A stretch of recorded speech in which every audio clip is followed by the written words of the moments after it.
അപ്പോൾ left വിങ്ങറായിട്ടും centre ഫോർവേഡായിട്ടും കളിക്കാൻ പറ്റുന്ന അജിസൽ ഇപ്പോൾ നമ്മളെ ടീമിലേക്ക് തിരിച്ചെത്തിയിട്ടുണ്ട്.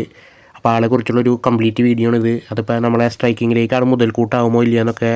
അപ്പോൾ അജിസലിന് നമ്മുടെ അവസാനത്തെ 5 കൊല്ലത്തൊരു സ്റ്റാറ്റ്സ് എടുത്ത് നോക്കി കഴിഞ്ഞാൽ 2021-22 സീസണിൽ ആൾ കേരള ബ്ലാസ്റ്റേഴ്സിൻ്റെ ബി ടീമിൽ കളിച്ചിട്ട്, അതായത് 4 കളികളിൽ നിന്ന് ആൾ 5 ഗോൾ നേടി.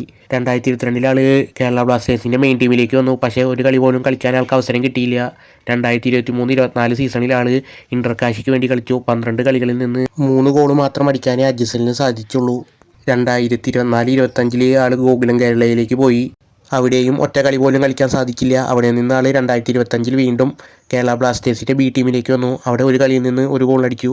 അവിടെ നിന്ന് ആൾ കേരള പ്രീമിയർ ലീഗ് ക്ലബ്ബായ കാലിക്കറ്റിലേക്ക് ലോണിൽ വന്നു. അവിടെയായിരുന്നു അജിസലിൻ്റെ കരിയറിലെ മികച്ചൊരു പെർഫോമൻസ് നടന്നത്. സൂപ്പർ ലീഗ് കേരളയിൽ അജിസൽ കാലിക്കറ്റിനായി 11 മത്സരങ്ങളിൽ നിന്ന് 7 ഗോളും 1 അസിസ്റ്റുമായി മിന്നും പ്രകടനം നടത്തിക്കൊണ്ടാണ് കേരള ബ്ലാസ്റ്റേഴ്സിലേക്കുള്ള തിരിച്ചുവരവ്. കേരളത്തിൻ്റെ നിലവിലെ സാഹചര്യത്തിൽ ഇപ്പോൾ ഏറ്റവും മികച്ച സ്ട്രൈക്കറായി നിലകൊള്ളുന്ന താരമാണ് അജിസൽ. അപ്പോൾ അജിസലിന് ഈ ഫോം തുടരാൻ പറ്റിയാൽ അത് കേരളത്തിനൊരു മുതൽക്കൂട്ടാവും. അജിസൽ ഒരു ലെഫ്റ്റ് വിങ്ങർ ആണെങ്കിലും കൂടുതലും ഇക്കൊല്ലം കാറ്റാല സ്ട്രൈക്കറായിക്കൊണ്ടായി ഉപയോഗപ്പെടുത്തുക. കാരണം നമുക്കൊരു പ്രോപ്പർ സ്ട്രൈക്കർ ഇല്ല. നമുക്കിപ്പോൾ ലെഫ്റ്റ് വിങ്ങിന് ഉപയോഗപ്പെടുത്താവുന്ന താരം നിഹാൽ സുധീഷാണ്. അതുപോലെ തന്നെ റൈറ്റ് വിങ്ങർ ആയിക്കൊണ്ട് വരുന്നത് കോറോസിംഗാണ്. അപ്പോൾ ഇവർ രണ്ടുപേരും സ്ട്രൈക്കറാക്കാൻ സാധ്യതയില്ല. മിക്കവാറും അവർ വിങ്ങേഴ്സാവും.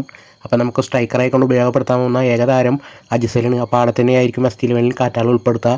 അപ്പോൾ ഇതിന് പുറമെ കുറേ സൈനിങ്ങുകൾ കേരളം നടത്തിയിട്ടുണ്ട്. അതൊക്കെ വെച്ചുകൊണ്ടുള്ള സ്ക്വാഡ് ബിൽഡിംഗ് വീഡിയോ നമ്മൾ ചെയ്യുന്നതായിരിക്കും. കാരണം നമ്മൾ സ്ക്വാഡ് ബിൽഡിങ്ങുകളിൽ ചെയ്ത പല പ്ലേയേഴ്സും ഇപ്പോൾ നമ്മുടെ ക്ലബ്ബ് വിട്ട് പോയിട്ടുണ്ട്. അപ്പോൾ അതിൻ്റെ അടിസ്ഥാനത്തിൽ നമ്മൾ സൂപ്പർ സ്ക്വാഡ് ബിൽഡിംഗ് വീഡിയോ ചെയ്യുന്നതായിരിക്കും. അപ്പോൾ അത് കണ്ടിട്ട് നിങ്ങൾ അഭിപ്രായങ്ങൾ പറയാം. മറ്റൊരു വീഡിയോയിൽ കാണാം.